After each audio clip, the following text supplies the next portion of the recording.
Warning, censorship. Warning, censorship. Warning, censorship. But my point is, that 35-day imprisonment of the pastor was a trial run, wasn't it? It was a test.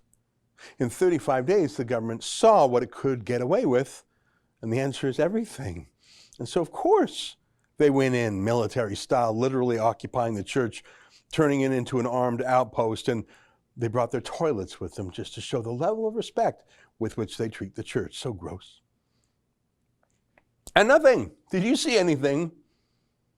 I saw a statement yesterday by 15 government MLAs and Kenny's party saying they're opposed to the new increased lockdown that he imposed on the province this week. Okay, thanks for that, but not a mention of the church or religious freedoms, either the pastor's imprisonment or the military-style occupation. Why not a mention of that?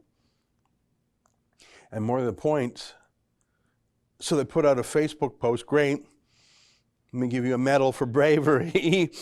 Are you actually going to do anything, though, or are you just sort of Facebook guys?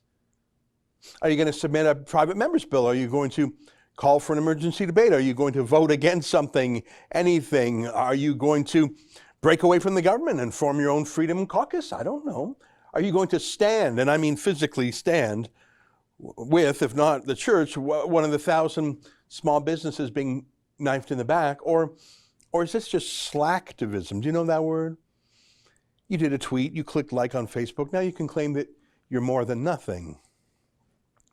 Yeah, no, that's a placebo, a fake medicine that fools you into thinking you took real medicine. I see today that an MLA recorded a video about the church. Wow.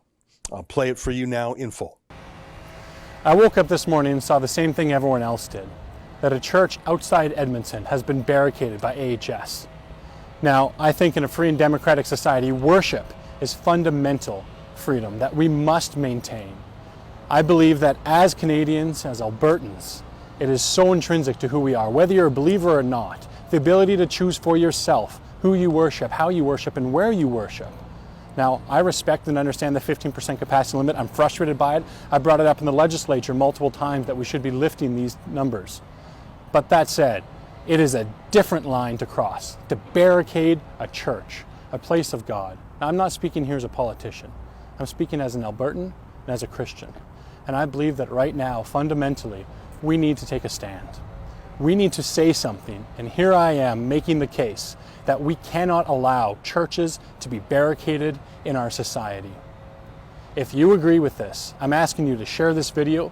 I'm asking you to please let others know that we cannot stand by and let churches and places of worship be treated in this manner by AHS or any other government body. That's just my opinion. Thank you. Great, I'm glad he did it. He's literally the only MLA in Alberta I have seen who spoke out for the church. Sort of, that is. Did he call for the troops to leave there? Where was he when the pastor was jailed?